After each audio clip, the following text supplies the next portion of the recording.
diberikan dari pusat adalah mengatasi kejenuhan, ya, mengatasi kejenuhan. Firman bacaan kita pada pagi hari ini kita baca di 1 Tesalonika 5 ayat 1 sampai 11.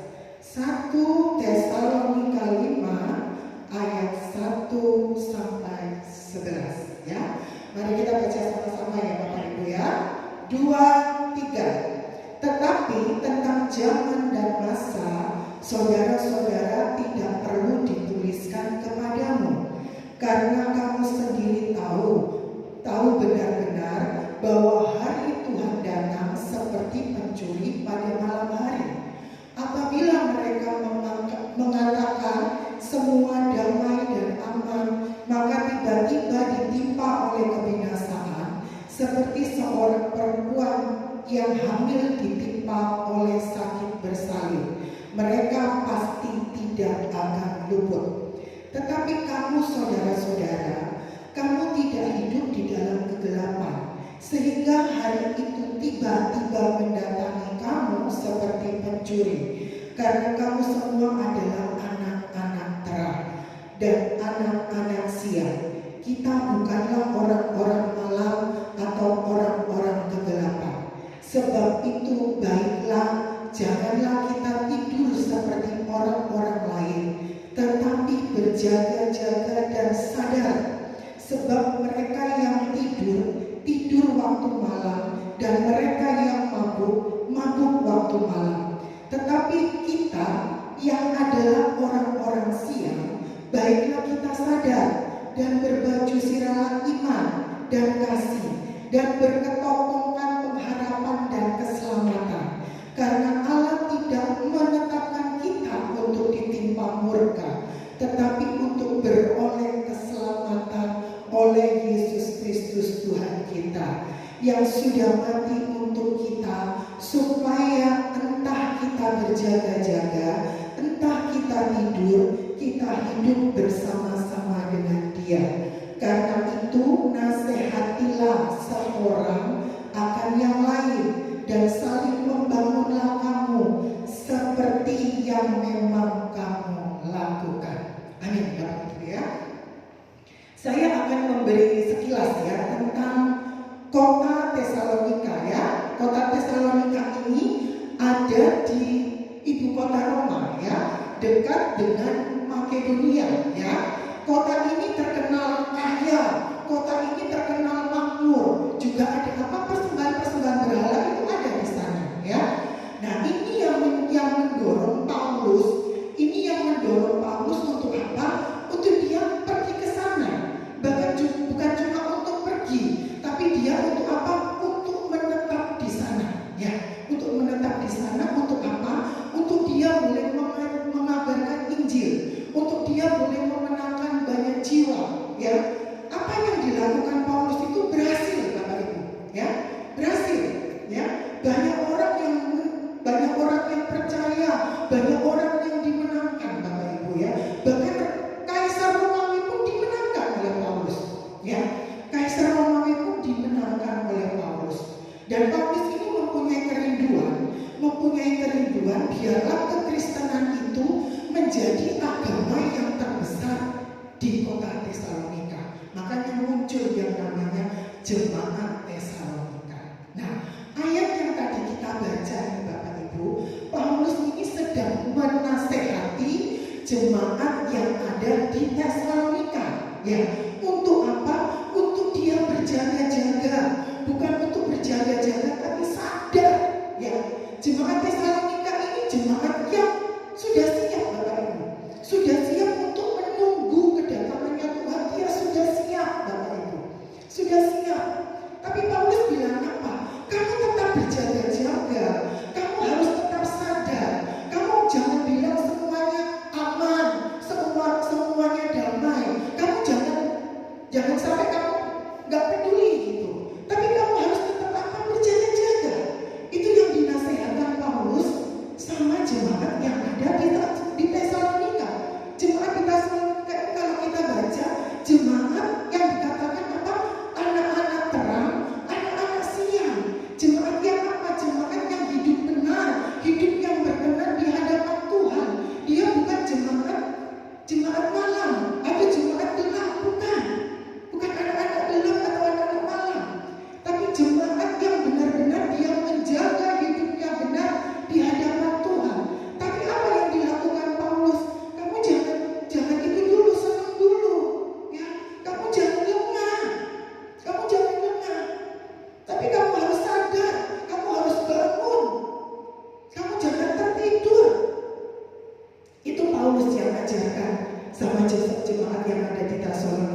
itu jemaat Paulus juga mengajarkan supaya apa? Jemaat Tesalonika itu pun juga apa? Saling membangun, ya, saling mengingatkan, ya, antara saudara-saudara seiman supaya apa? Supaya kita sama-sama bisa menanti kedatangan Tuhan. Ya, jadi inti yang kita baca itu seperti itu, Bapak Ibu. Nah, apa hubungannya tentang mengatasi kejenuhan dari ayat yang kita baca?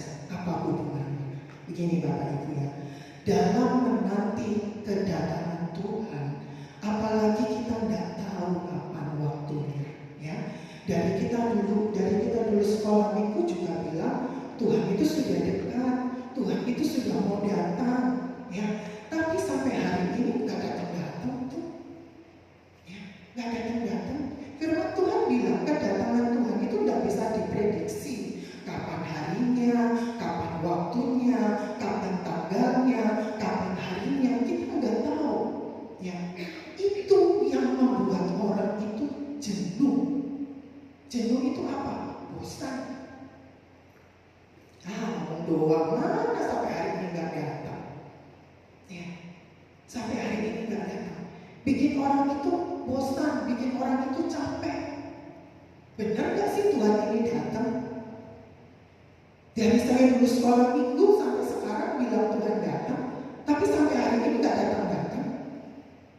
Ya kalau kita baca di firman Tuhan di 1 Petrus ya, kedatangan Tuhan itu, ya memang kita nggak tahu ya, kedatangan Tuhan itu seperti pencuri, ya. Yang terpenting kita itu harus berjaga-jaga, kita itu harus siap sedia, ya.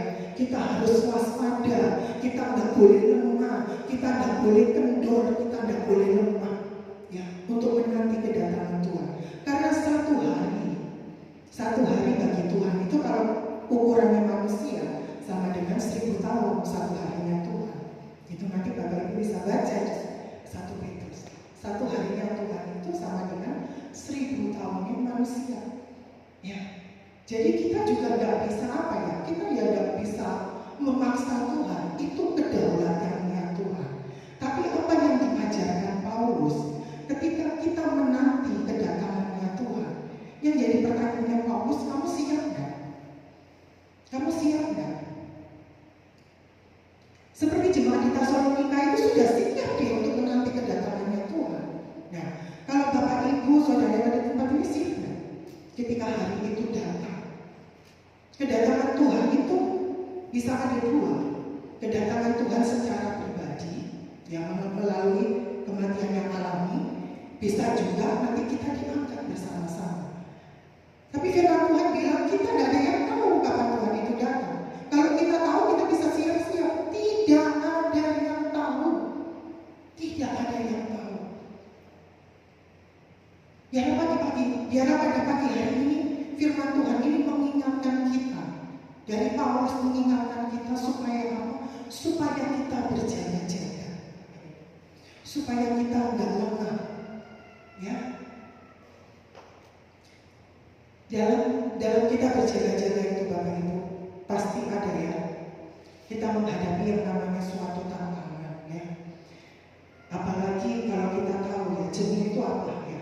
Kalau saya boleh artikan jenuh itu suatu kondisi Bapak Ibu ya, suatu kondisi di dalam diri kita yang membuat kita apa? Yang membuat kita bosan, yang membuat kita capek Bapak Ibu, yang membuat kita lelah.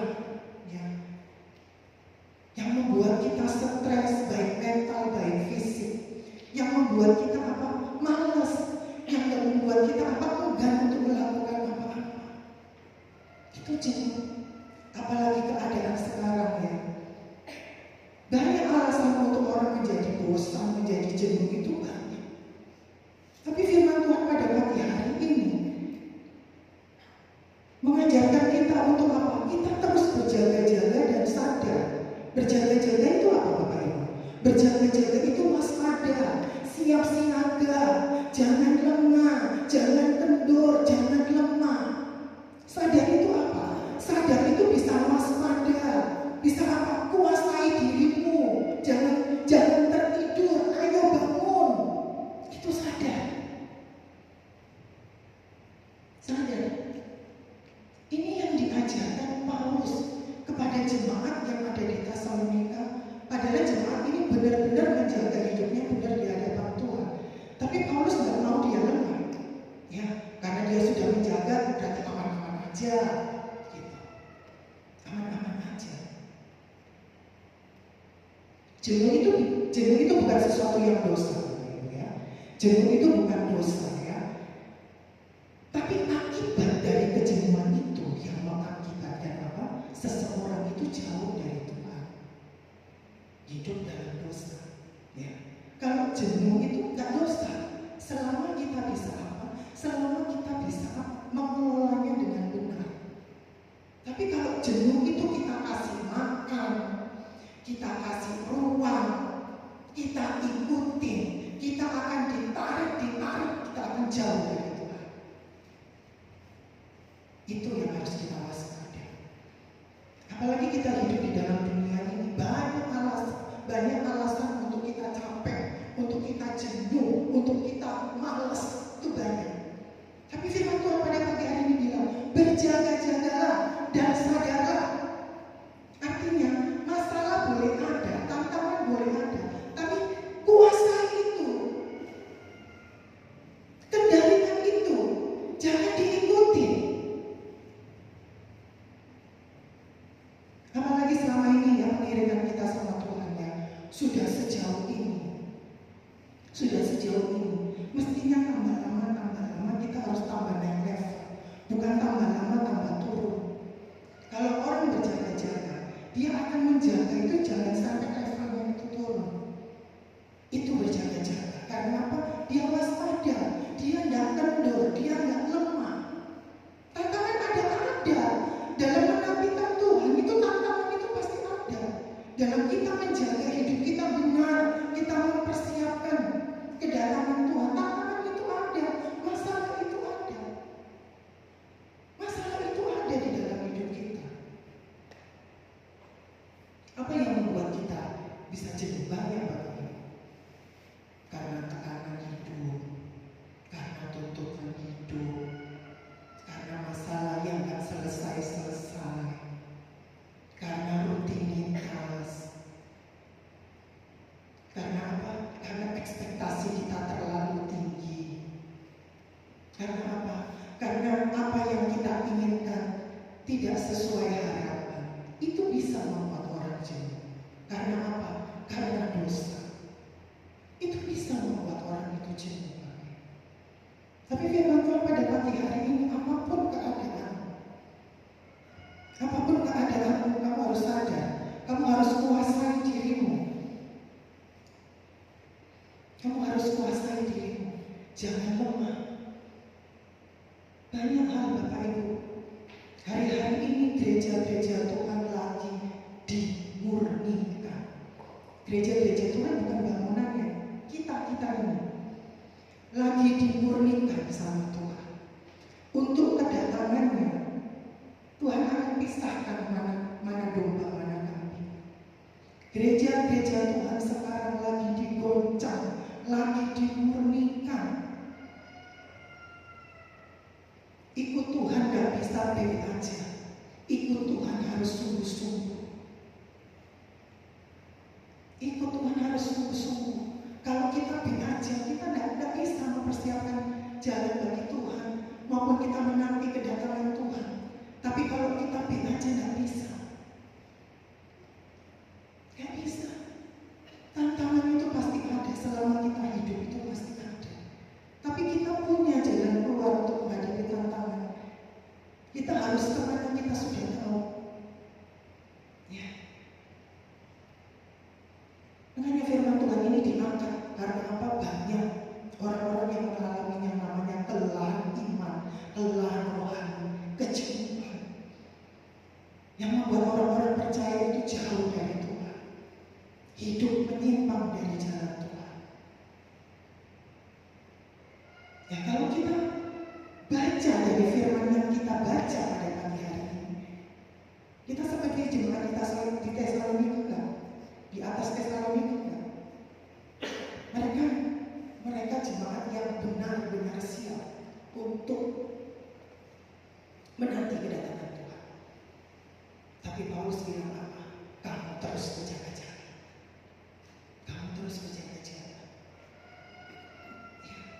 Banyak alasan Bapak Ibu. Orang jenuh, tadi saya bilang karena dosa, karena kekecewaan. Banyak Bapak Ibu yang membuat mereka jenuh, yang membuat mereka stuck. Ya udah, gak berbuat apa-apa. Yang membuat mereka, ya sudah, jangan. Kalau kita kecewa, contohnya, kita ambil aja dari contohnya Musa. Musa itu kalau dibilang mau kecewa loh dia. Dia yang memimpin bangsa Israel keluar dari tanah Mesir. Tapi hanya karena satu kesalahan, Tuhan bilang suruh berbicara, berkata, tapi dia pukul. Hanya karena itu Tuhan marah, karena engkau melanggar kekudusannya. Karena dia nggak taat apa yang diperintahkan Tuhan, dia nggak bisa masuk di dalam tanah perjanjian, tanah Kanaan. Dia cuma bisa memandang. Musa itu punya alasan untuk kecewa. Punya dia. Tuhan, aku ini yang mimpin loh Tuhan, yang ngurusi semuanya, yang ngatur semuanya Tuhan. Masa hanya gara-gara satu, aku nggak bisa masuk di tanah perjanjian. Musa punya alasan untuk itu, tapi Musa enggak. Musa taat. Apa yang dikatakan Tuhan, dia taat. Karena kecewa itu bagi saya itu lumrah Bapak Ibu. Sebagai manusia itu dikecewakan atau mengecewakan itu sesuatu yang lumrah. Ya, kecewa itu kan nggak sesuai dengan harapan, nggak sesuai apa yang dia mau. Itu lumrah. Tapi jangan sampai kecewa itu kita kasih makan, kita kasih ruang di dalam hidup kita, kita pelihara dia nyaman di dalam hidup kita. Kita nggak akan maju, kita nggak akan maksimal di dalam Tuhan. Mampet, ya, itu menjadi penghalang. Kalau kita sadar kecewa itu sesuatu hal yang lumrah, ya kecewa ya sudah. Jangan sampai kecewa itu mendarah daging di dalam hidup kita. Saya mau tanya Bapak Ibu, kecewa itu keputusan atau pilihan? Kecewa itu keputusan atau pilihan? Kecewa itu keputusan Bapak Ibu, bukan pilihan. Kalau kamu mau kecewa, ya keputusanmu. Kecewa itu keputusan kita. Kita mau marah, kita mau kesel, kita mau, itu keputusan kita, bukan pilihan. Keputusan kita. Semua ada di tangan kita. Kita mau kecewa, kita mau marah, semua ada di tangan kendali kita. Tuhan memberikan hak bebas. Nah, firman Tuhan pada pagi hari ini mengajarkan supaya apa? Kita sadar. Kita sadar, jangan mau dikuasai yang namanya kekecewaan. Ya, saya ambil contoh banyak yang membuat kita jenuh kekecewaan dosa banyak. Saya ambil contoh kekecewaan. Ini banyak dihadapi. Kecewa sama pemimpin, kecewa sama suami, kecewa sama anak, kecewa sama bos. Banyak yang membuat dia nggak produktif, yang membuat dia mampet di dalam dunia ini. Pastilah kita itu kalau nggak dikecewakan bisa mengecewakan orang. Jadi kalau saya bilang kecewa itu biasa, lumrah, manusiawi. Yang menjadi bermasalah itu kecewa itu kita beli ruang di dalam hidup kita. Jadi kecewa itu menguasai hidup kita.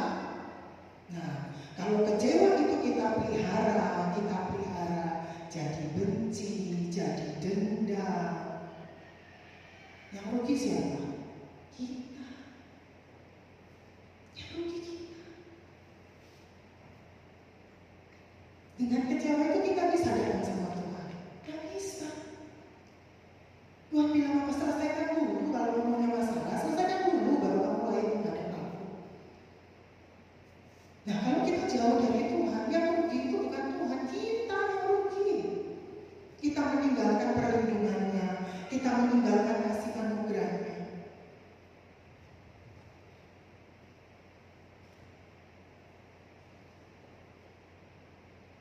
Iya. Kekecewaan itu adalah keputusan kita, ya. Semua ada di tangan kita. Kita mau kecewa, kita mau enggak. Tapi jangan karena kecewa itu kita jadi apa? Itu tadi kita terhambat untuk apa? Menanti kedatangannya Tuhan. Ya. Untuk menanti kedatangannya Tuhan itu kita harus apa? Siap sedia, Bapak. Gak bisa lupa kita. Jangan sampai padam pelita di dalam diri kita. Ya. Jangan sampai padam. Masalah boleh ada, orang boleh ada mengecewakan kita, tapi jangan sampai padam pelita yang ada di dalam hidup kita. Jangan sampai padam. Karena keselamatan itu pribadi kita sama Tuhan. Berapa kali saya bilang, keselamatan itu kita tidak bisa numpang sama suami, sama istri, sama anak-anak, sama pendeta. Pribadi kita sama Tuhan. Setiap pekerjaan kita semua akan dinilai oleh Tuhan. Makanya kalau kita melayani sungguh-sungguh, gak usah lihat kiri, gak usah lihat kanan. Memang ketika kita lihat kiri, lihat kanan, kita lihat belakang, kita jadi lemah. Kita jadi lemah. Tapi biarlah apa Tuhan yang mengajarkan, fokus sama Tuhan. Fokus sama Tuhan. Karena apa? Kejenuhan itu bisa menjauhkan orang dari Tuhan. Karena apa? Dia jadi apa? Kalau dia jenuh rohani, dia malas ibadah, dia malas melayani, dia malas baca firman. Itu kalau kita pelihara, kita nggak kelola dengan baik, itu akan merugikan pertumbuhan iman kita. Itu yang harus kita sadar. Ini yang dipakai iblis untuk apa? Untuk menarik orang-orang percaya untuk apa? Jauh dari Tuhan. Kalau kita tidak waspada, kita tidak berjalan-jalan, ini akan ditarik. Kita akan dibawa jauh dari Tuhan. Biar pada pagi hari ini kita sadar. Biar setiap firman Tuhan yang tadi kita baca ini boleh menjadi apa ya? Boleh menjadi koreksi buat diri kita. Apakah kita sudah berjaga-jaga? Ya, banyak orang ke gereja karena kejenuhan. Banyak orang ke gereja, ya dia melakukan apa yang menjadi aktivitas dia lakukan. Ya, yang penting saya disuruh melayani, saya yang melayani, saya dikasih tugas, ya saya dikasih tugas, ya saya kerjakanlah. Tapi yang Tuhan melayani, tapi yang Tuhan mau itu kita melayani dengan apa? Dengan rasa. Ada nyawanya. Itu yang gak membuat kita jenuh. Itu yang dinamakan apa? Semangat, gairah. Tuhan mau kita melayani apapun itu dengan rasa. Ya itu bisa. Orang jenuh seperti itu, esingnya aja dia melayani. Tapi itu tadi, dia melayani tidak apa ya? Tidak dengan semangat, tidak dengan gairah, tidak dengan antusias, cuma melayani. Sama beribadah juga begitu. Ya, yang penting saya hari Minggu kan jadwalnya beribadah. Ya saya datang beribadah lah. Nanti kalau saya ditanya tetangga hari Minggu nggak beribadah, apa kata orang?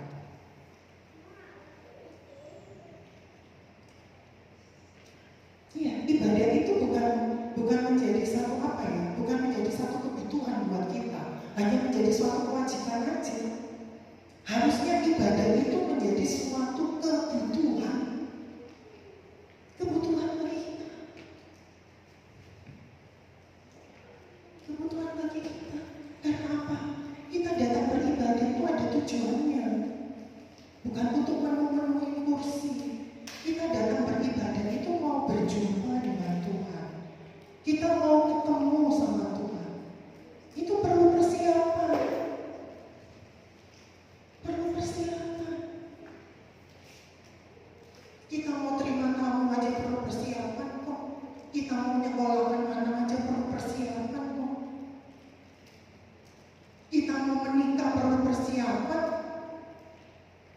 Nah, kalau kita mau menanti kedatangannya Tuhan, ada persiapan nggak kita? Kita nggak tahu. Jadi saya bilang kedatangan Tuhan itu bisa dua. Secara pribadi, nanti kita diangkat. Ya, karena kedatangan Tuhan itu kita nggak tahu kapan. Itu kadang membuat kita apa ya? Apatis, membuat kita jadi sinis, membuat kita jadi lelah iman. Yang dulunya setia, sekarang nggak setia. Yang dulunya waspada, sekarang lemah. Kalau kita nggak sungguh-sungguh sama Tuhan, kita akan dibawa di zona ini.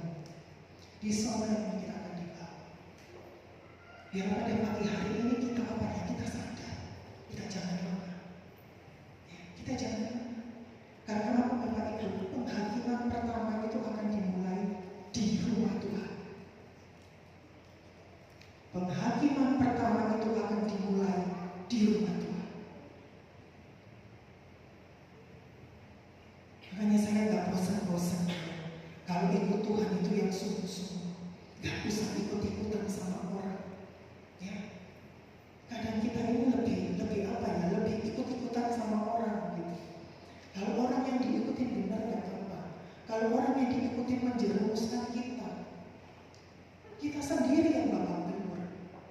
Kalau prinsip saya, lebih baik saya sendiri hidup di dalam kebenaran daripada saya rame-rame hidup di dalam kebinasaan. Karena keselamatan itu pribadi, nggak rombongan. Kalau ikut Tuhan harus begitu Bapak Ibu. Ayo, kalau mau ikut Tuhan sungguh-sungguh. Ini ikut Tuhan harus sungguh-sungguh.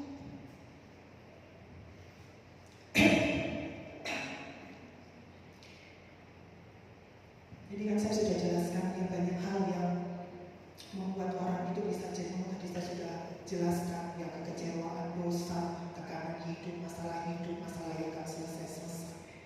Nah, bagaimana kita untuk mengatasi kejenuhan itu? Ya, bagaimana kita mengatasi kejenuhan itu?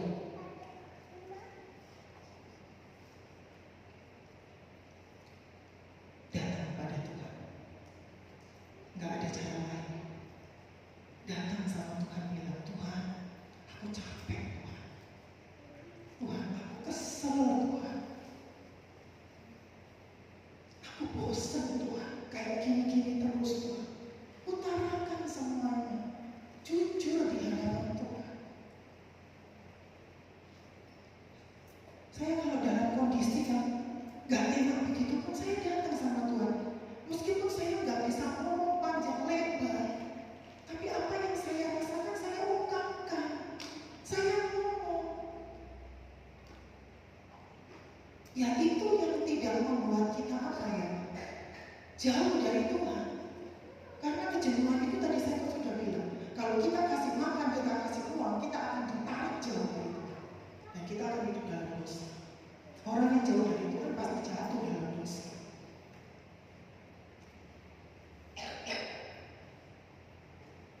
Datang sama Tuhan. Kita jujur di hadapan Tuhan. Seperti Yesaya 55 ayat 6. Carilah Tuhan selama ia berkenan ditemui. Berserulah kepadanya selama ia mendekat. Cari Tuhan. Seperti di Yesaya 40 ayat 31. Tetapi orang yang menanti-nantikan Tuhan akan diberikan kekuatan yang baru. Mereka seumpama raja wali yang naik terbang dengan kekuatan sayapnya. Mereka lari dan tidak menjadi lesu. Mereka berjalan tidak menjadi lelah. Jadi apapun kondisimu hari ini, jangan itu menjadi alasan buat kita untuk jenuh, untuk bosan, untuk males, capek. Tapi Paulus menyadarkan kita, kuasai dirimu, sadar, bangun, jangan tertidur.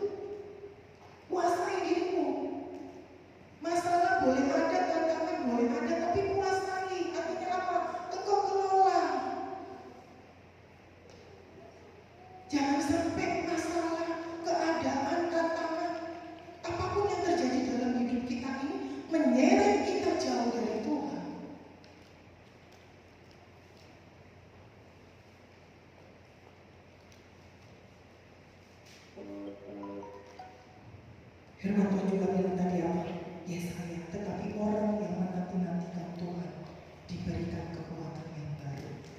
Orang yang menanti-nantikan Tuhan itu Bapak Ibu, orang yang rindu sama Tuhan, orang yang gak bisa jauh sama Tuhan, orang yang butuh Tuhan, orang yang perlu Tuhan. Itu orang yang menanti-nantikan Tuhan, orang yang haus, orang yang lapar sama Tuhan. Firman Tuhan bilang apa?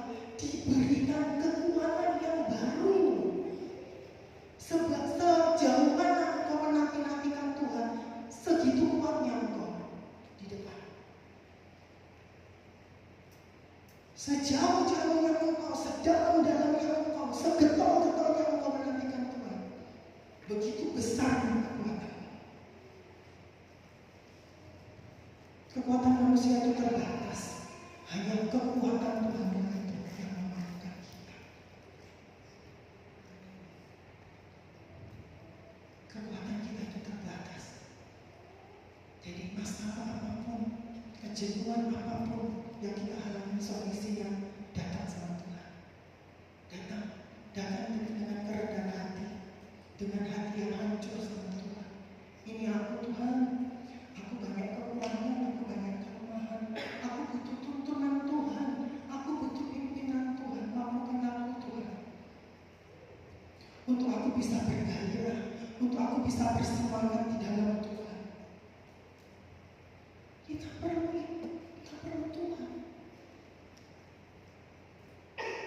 Kalau kita banyak masalah, kita banyak tantangan, kita banyak pergumulan, kita tambah jauh dari Tuhan, tambah stres Bapak Ibu. Tambah stres. Semakin kita banyak pergumulan, semakin kita banyak tantangan, kita harus dekat, melekat, erat dengan Tuhan. Jangan mau kita jauh dari Tuhan.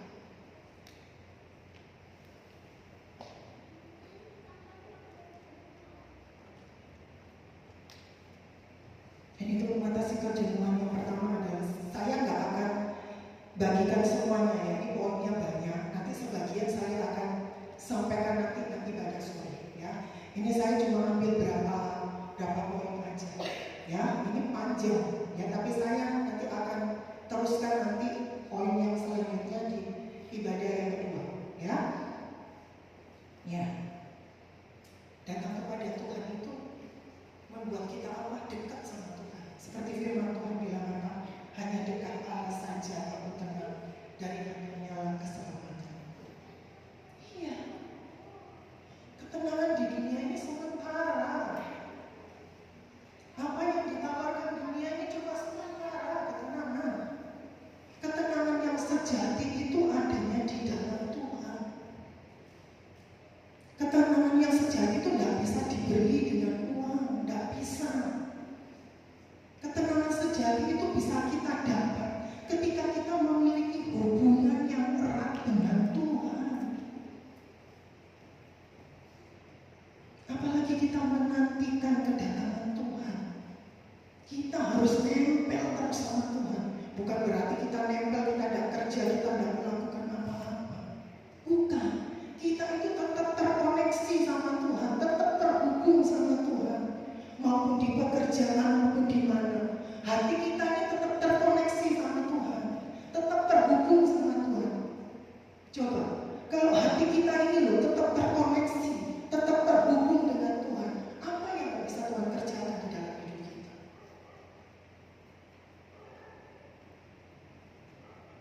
Apa yang gak bisa Tuhan kerjakan?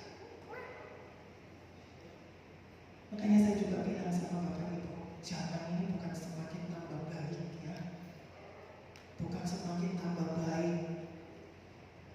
Zaman ini semakin sukar, itu kita baca di firman Tuhan. Cuma hanya di dalam Dia kita bisa menjadi apa kuat, kita bisa menjadi tenang. Cuma di dalam Dia kita mampu melakukan apa yang kadang kita Tuhan bisa memberikan apa ya, lebih dari apa yang kita pikirkan.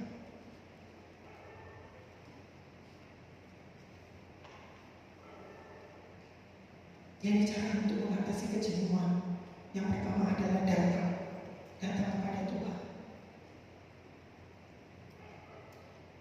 Yang kedua bersyukur. Ya. Banyak orang yang mengalami kejenuhan itu karena apa? Banyak hal ya. Karena membanding-bandingkan. Kok dia begitu ya?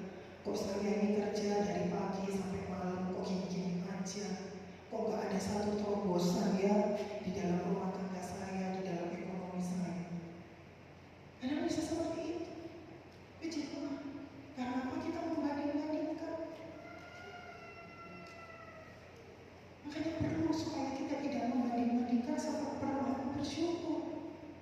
Percayalah, seberapa yang Tuhan berikan, kalau kita terima dengan hati bersyukur, itu akan membawa dampak yang luar biasa di dalam kehidupan kita. Iya, kadang banyak orang gak bisa bersyukur karena apa? Karena ekspektasinya terlalu tinggi. Ekspektasinya terlalu tinggi, kemampuannya gak ada.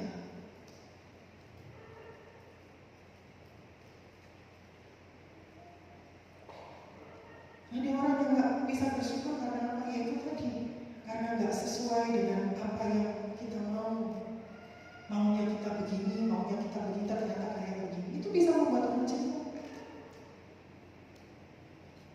Tapi biarlah hari ini kita bersyukur apapun yang Tuhan berikan di dalam kehidupan kita. Kita terima dengan hati yang bersyukur. Tuhan tahu kok kita butuh ini, butuh itu. Tuhan tahu. Tuhan tahu, tapi Tuhan melihat sikap hati kita ini. Dari berkat yang Tuhan berikan, kita bisa bersyukur nggak? Tuhan tahu masalahmu, Tuhan tahu. Apa yang kau alami hari ini, Tuhan tahu. Sebelum kita ucapkan, sebelum kita pikirkan, itu Tuhan tahu. Tapi Tuhan pengen lihat sikap hati kita ini. Kita percaya nggak sama Tuhan? Kita percaya nggak benar-benar sama Tuhan? Apa cuma ucap aja? Makanya saya bilang waktu di konser, untuk kita bisa mempercayakan Tuhan itu nggak semudah yang kita ngomong. Percaya. Untuk kita bisa mempercayakan hidup kita sama Tuhan, kita percaya sama Tuhan, kita tuh harus memiliki hubungan sama Tuhan. Kita harus kenal Tuhan kita. Kita harus paham Tuhan kita. Kita harus tahu Tuhan kita. Nanti Bapak Ibu kalau mempercayakan sesuatu sama orang, kan pasti Bapak Ibu juga begitu. Orang ini dilihat, oh saya kenal orang ini, saya tahu orang ini, saya paham orang ini. Baru Bapak Ibu bisa mempercaya. Sama halnya kita sama Tuhan. Bagaimana kita bisa mempercayakan seluruh kehidupan kita kalau kita tidak kenal Tuhan kita? Dan jaminan orang datang di gereja hari ini itu kenal sama Tuhan. Pengenalan Tuhan itu bicara pribadi kita sama Tuhan, hubungan kita sama Tuhan.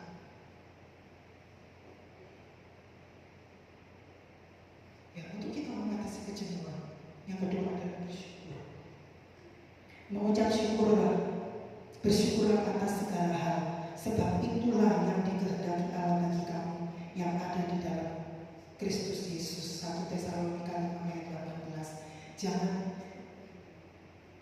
Filipi 4 ayat 16, janganlah khawatir tentang apapun juga, tetapi nyatakanlah setiap doa dan permohonanmu dengan segala rasa syukur permintaanmu kepada Allah. Iya,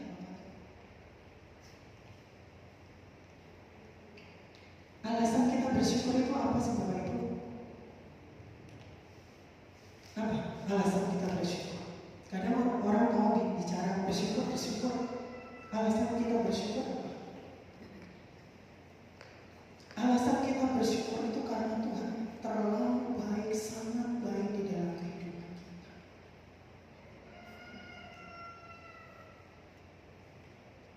Itu alasan kita bersyukur. Tidak ada yang bisa mengalahkan kebaikannya Tuhan. Kita ini orang yang jahat. Kita ini orang yang hina. Sebenarnya kita ini harus kena murka.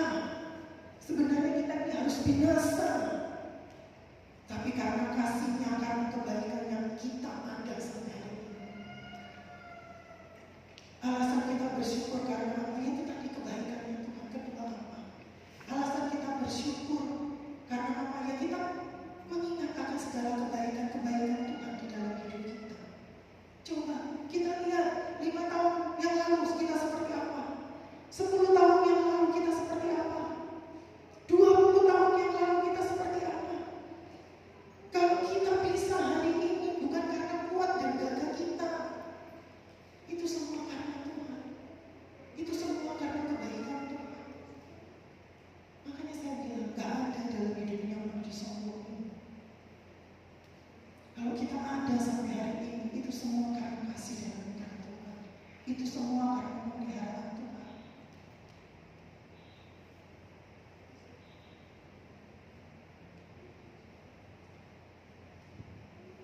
Ya, saya akan kasih 2 poin itu aja ya Bapak Ibu ya, untuk mengatasi kejenuhan. Yang pertama adalah datang kepada Tuhan, dan yang kedua adalah bersyukur. Nanti yang selanjutnya saya akan bahas di sore ya. Nah, kita akan masuk ini ya. Kita akan masuk agar kita tidak jenuh menanti kedatangan Tuhan. Ini dari PowerPoint-nya ya. Agar kita tidak jenuh menanti kedatangan Tuhan, yang pertama adalah sadar akan rahasia Tuhan. Sadar akan rahasia Tuhan.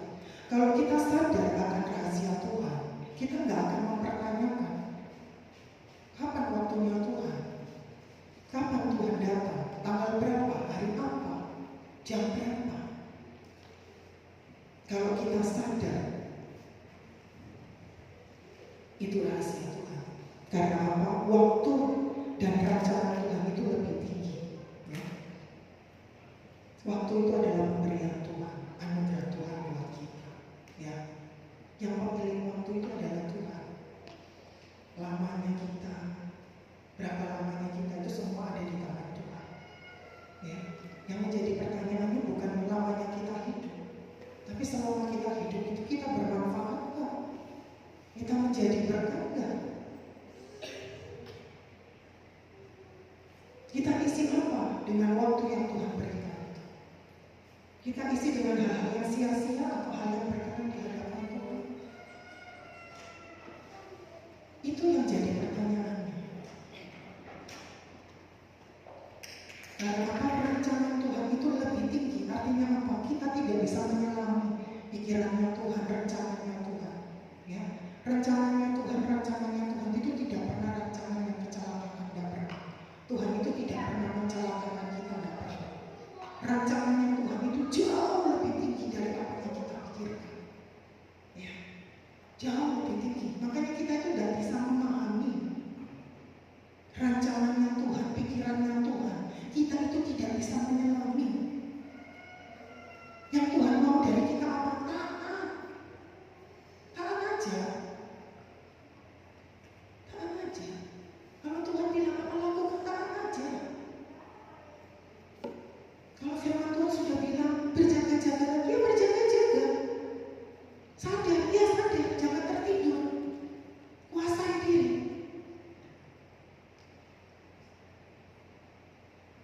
Rancangan Tuhan itu rancangan damai sejahtera, bukan rancangan kecelakaan.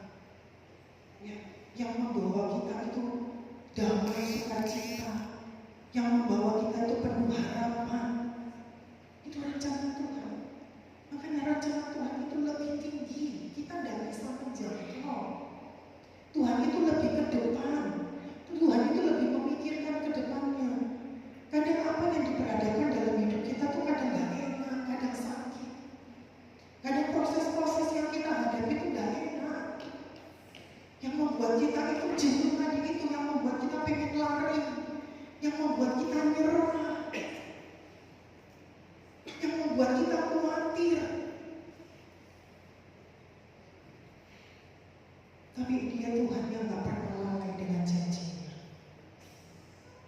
Kalau Dia berjanji, pasti Dia yang menepati. Dia gak pernah lalai dengan janjinya. Bagi orang yang mengasihi Dia.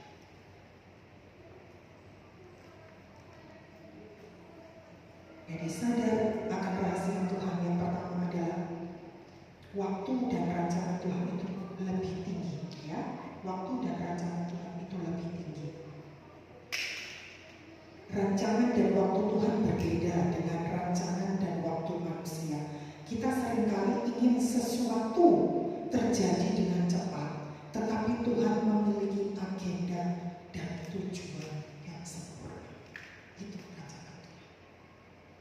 Kita maunya cepat, aduh Tuhan, udah berapa tahun ya ini Tuhan, kok kagak ada jalan keluarnya, kok kagak ada. Tapi percaya, di balik ini semua Tuhan sedang bekerja, Tuhan sedang merendah hidupmu, Tuhan sedang mempersiapkan. Percaya saja. Meskipun keadaan kok seperti ini ya, kok keadaan tidak seperti yang kita harapkan, tapi percaya saja, rancangannya itu pasti sempurna di dalam kehidupan kita. Kadang yang gak membuat rancangan Tuhan itu terjadi di dalam hidup kita karena kita ragu-ragu, kita tidak percaya. Benar gak sih Tuhan itu ada? Benar gak sih Tuhan itu ada bersama kita? Benar gak Tuhan itu dahsyat? Tuhan itu hebat? Itu yang menjadi penghalang. Rencana Tuhan tidak pernah terjadi di dalam kehidupan kita. Karena apa? Ketika kita menghadapi proses, kita sudah mundur. Padahal proses Tuhan itu, kalau kita tahu Tuhan memproses kita itu bukan karena Tuhan cari-cari kerjaan. Tuhan ingin mengubah apa yang ada di dalam. Tuhan ingin mengubah apa yang ada di dalam kita. Itu proses Tuhan. Karena kalau kita di dalam ini benar, pasti keluarnya pasti benar. Jadi proses Tuhan itu untuk mengubah apa yang ada di dalam diri kita. Semakin engkau nolak, semakin engkau menghindar, itu terus akan berlaku di dalam hidup. Sampai engkau apa? Sampai engkau bisa. Sampai engkau, kalau orang muslim bilang katang.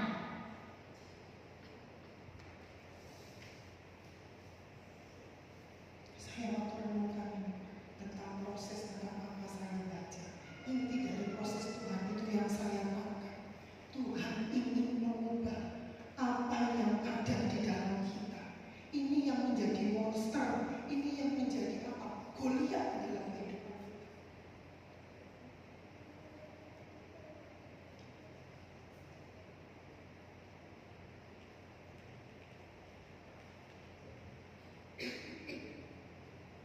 Yesaya 55 ayat 8-9. Sebab rancanganku bukanlah rancanganmu, dan jalanmu bukanlah jalanku. Demikianlah firman Tuhan. Seperti tingginya langit dari bumi, demikianlah tingginya jalanku dari jalanmu, dan rancanganku dari rancanganmu. Ya, itu rancangan Tuhan. Dan kalau waktunya Tuhan, untuk segala sesuatu ada masanya, dan ada waktunya tiap-tiap orang, dan ada waktunya tiap-tiap urusan di bawah bumi ini. Itu Pengkhotbah 3 ayat 1. Ya. Jadi sadar akan rahasia Tuhan, karena apa? Waktu dan rencana Tuhan itu lebih tinggi di dalam kehidupan kita. Ya. Yang kedua adalah kalau kita sadar akan rencana Tuhan, kalau kita sadar akan rencana Tuhan, kita tetap berjaga-jaga dan jangan lengah. Karena apa? Matius 24 ayat 42 bunyinya, karena itu berjaga-jagalah, sebab kamu tidak tahu pada hari mana Tuhan datang. Ya, untuk kita tetap berjaga-jaga dan jangan lengah, kita menyadari akan rahasianya Tuhan, rahasia akan sadar akan rahasianya Tuhan. Kita harus tetap berjaga-jaga dan jangan lengah. Apa yang harus kita jaga? Hidup kita. Ya. Saya juga kasih satu poin aja karena waktu. Nanti saya akan melanjutkan di ibadah sore. Ya, karena ini harus detail. Kalau nggak detail, nanti bapak ibu nggak bisa paham, nggak bisa tangkap. Ya. Jadi tetap berjaga-jaga dan jangan lengah, itu kita harus hidup.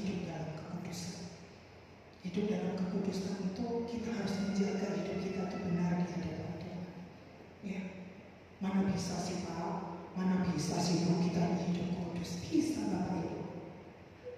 Hidup kudus itu bisa. Kita ikutin aja apa yang perintah Tuhan ajarkan di firman Tuhan. Ini ikutin aja. Kalau bilang tidak boleh ya tidak boleh. Lakukan.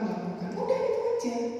Kalau kita hidup sesuai dengan kebenaran firman Tuhan, kita bisa hidup kudus. Kalau kita nggak bisa hidup kudus karena kita nggak sesuai dengan firman Tuhan. Sudah itu aja, nggak usah bela-bela panjang-panjang. Kalau kita pengen hidup kudus, hidup berkat, ikutin aja. Ada panduannya kok. Kalau Tuhan bilang lakukan. Kalau jangan. Sudah, ikutin ini aja firman Tuhan. Karena apa? Kekudusan itu sudah mutlak. Tanpa kekudusan kita tidak bisa melihat Tuhan. Karena Allah kita itu Allah yang kudus. Ya, tanpa kekudusan kita tidak bisa melihat Tuhan. Gimana Allah yang kudus menyatu dengan kita yang cemar, yang gak kudus? Ya tidak bisa. Jadi hidup kudus itu bukan pilihan, itu sudah keharusan. Itu sudah mutlak. Harga mati. Saya sudah kasih bagaimana hidup dalam kekudusan. Ikutin aja firman Tuhan ini. Gak usah saya bilang bla bla bla bla. Ikutin ini aja. Kalau kita ikutin firman Tuhan, bisa kita hidup kudus. Ikutin aja.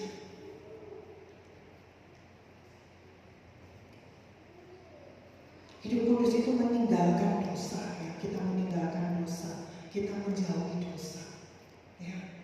Dengan kekuatan kita tuh tidak bisa.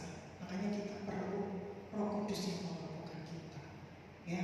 Kadang ada orang begini berdosa, ya. Dosa itu kalau semakin kita simpan, ya, semakin kita simpan, kita tutupin, dosa itu akan semakin kuat. Karena apa? Kita akan tutupin dengan dosa lagi. Kita tutupi dengan kebohongan yang satu, kebohongan yang dua, kebohongan yang tiga. Semakin kita tutupin itu dia semakin mengakar, semakin kuat. Nah terus bagaimana? Bongkar. Dosa itu harus dibuka, harus diungkapkan, harus ditelanjangi.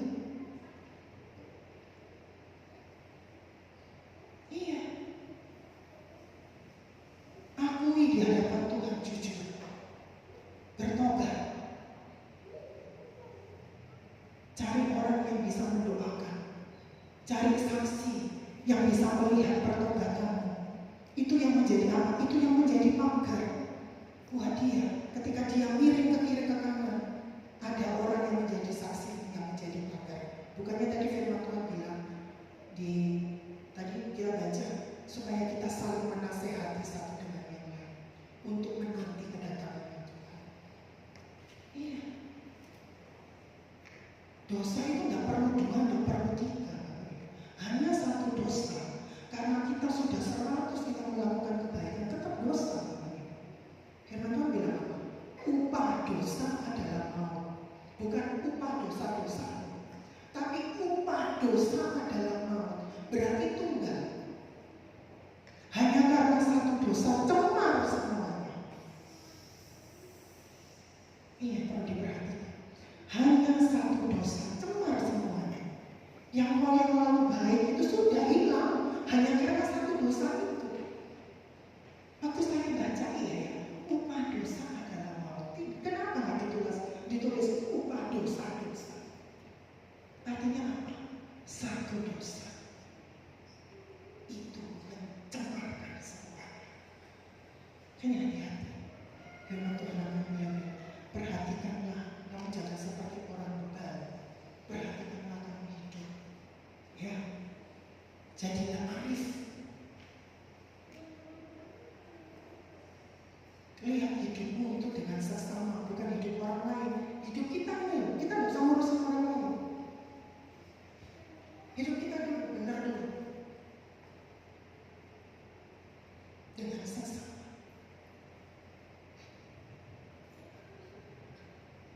Karena apa? Karena hidup kudus itu adalah kehendak Tuhan. Tuhan mau kalau aku kudus, ya kamu harus kudus. Itu kehendak Tuhan, itu maunya Tuhan. Makanya kita perlu Roh Kudus supaya apa? Supaya memimpin kita. Untuk apa? Untuk kita hidup di dalam kehendak Tuhan, hidup di dalam maunya Tuhan.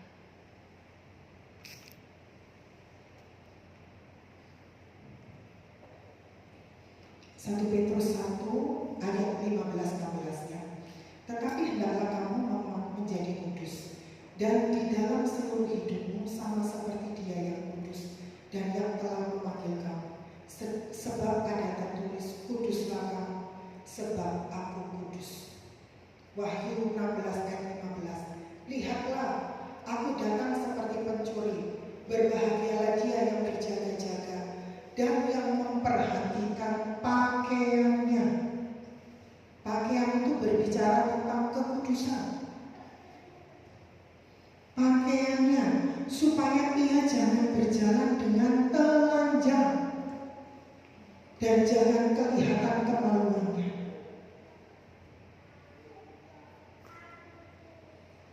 Ya, jadi kalau sadar akan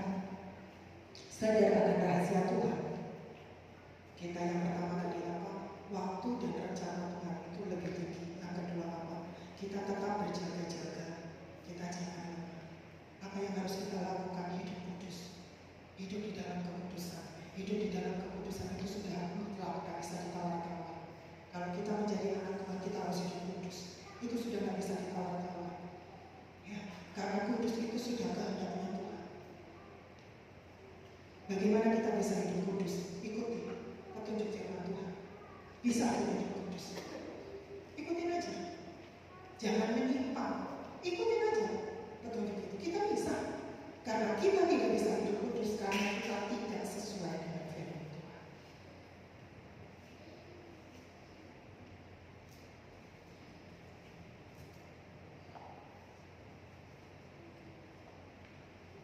Ya, yang kedua, mampu membaca keadaan. Ya, saya cuma kasih satu poin aja ya. Yang kedua, mampu membaca keadaan. Ya. Orang yang mampu membaca keadaan itu orang yang, kalau saya katakan, orang yang peka. Ya. Dalam situasi, dalam keadaan apapun itu dia bisa apa? Dia bisa baca. Oh, ini ya yang Tuhan mau. Ini ya yang harus disingkirin. Ini ya yang harus diperbaiki. Perlu Bapak Ibu, dalam menanti kedatangannya Tuhan, kita perlu yang namanya apa ya?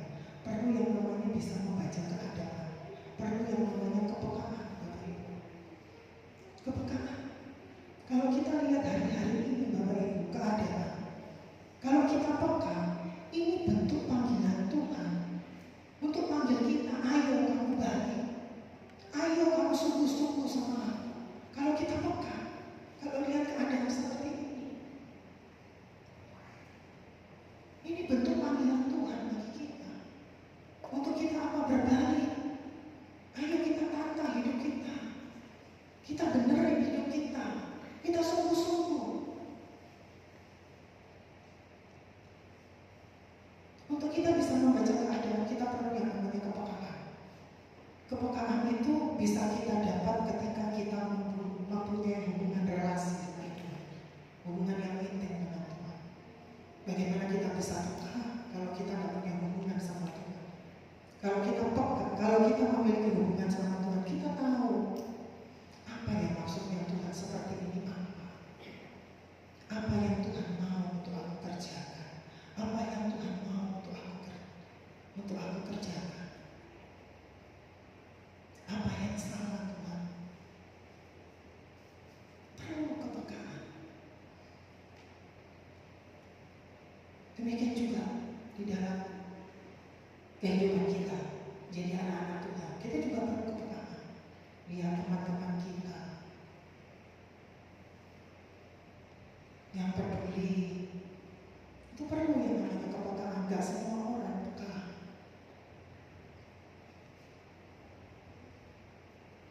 Ya, memperhatikan teman-teman kita menjadi pagar,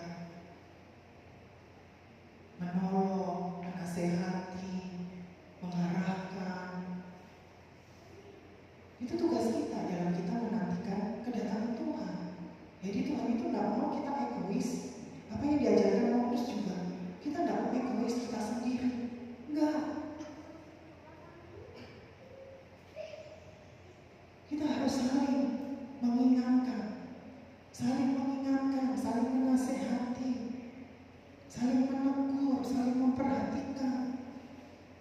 Itu yang Paulus ajarkan di jemaat Tesalonika. Ya, jangan sampai kamu kendor, jangan kamu lemah dalam iman, dalam pengiringanmu sama Tuhan. Ya, kita perlu yang namanya kepekaan.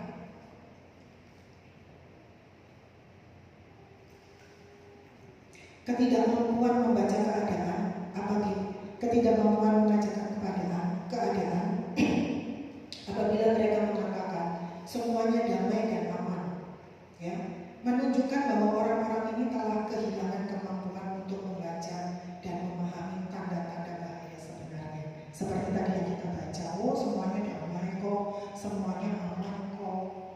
Ya, ini tanda-tanda orang yang tidak bisa membaca keadaan. Kadang tipu muslihat iblis itu begitu. Kalau diserang itu terus kita tidak mungkin terlena. Justru kita dikasih yang manis, dikasih yang enak. Dosa itu kan begitu, dibungkus sesuatu yang indah, ya, sesuatu yang indah, sesuatu yang seolah-olah itu benar. Dosa itu dibungkus seperti itu. Iblis itu juga mau ikutin jalan. Dosa sekarang kita tinggal buka aja bisa untuk kita jatuh dalam dosa. Makanya kita itu harus apa? Siap siaga. Karena iblis tidak akan tinggal diam. Dia tidak mau sendirian di neraka. Dia mau minta teman. Makanya dia berusaha bagaimana kita bisa jatuh. Dia tidak sendiri. Dia mau minta teman. Karena iblis itu tidak butuh pintu yang besar. Celah sedikit pun kita buka, celah sedikit pun dia akan masuk. Makanya perlu kita berjaga-jaga dan waspada, jangan sampai kita lengah. Jadi milikilah kepekaan. Yohanes 10 ayat 27, domba-dombaku mendengarkan suaraku dan aku mengenal mereka dan mereka mengikut aku. Dan yang ketiga, nanti yang selanjutnya saya akan uraikan di ibadah kedua. Yang ketiga, hidup dalam kegelapan. Ya, dalam kita menanti kedatangan Tuhan supaya kita tidak jenuh, jangan kita hidup dalam kegelapan. Hidup dalam kegelapan itu dalam kejahatan, dalam dosa. Ya. Tapi biarlah kita boleh menjadi anak-anak siang, anak-anak terang. Ya, Tuhan menciptakan kita itu bukan hidup di dalam kegelapan, tapi hidup di dalam terang. Tapi pilihan itu ada di tangan kita. Tuhan itu memberikan kehendak bebas buat kita untuk memilih. Ya, Tuhan itu tidak paksa kita. Kita mau yang terang atau mau yang itu, kayak bebas. Tuhan tidak paksa kita.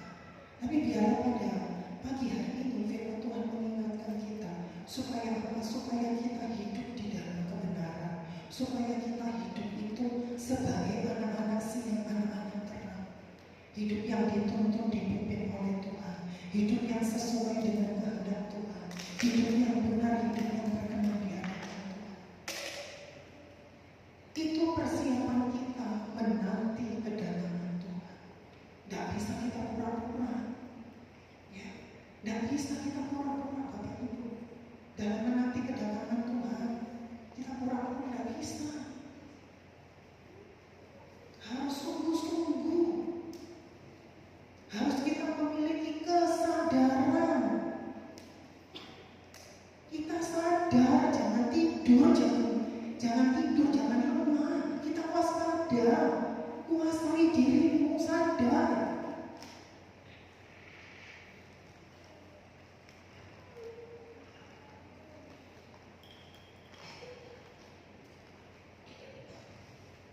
Ini agar kita supaya nggak jenuh dalam menanti kedatangan Tuhan. Biarlah kita hidup menjadi anak-anak siang, bukan hidup di dalam kegelapan. Banyak di dalam hidup ini godaan itu banyak, Bapak Ibu.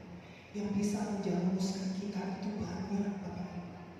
Makanya kita perlu Tuhan, perlu Roh Kudus yang memampukan kita. Ya, kita perlu juga hikmat Tuhan supaya kita bisa membedakan mana yang benar dan mana yang tidak benar. Ya. Contohnya Salomo.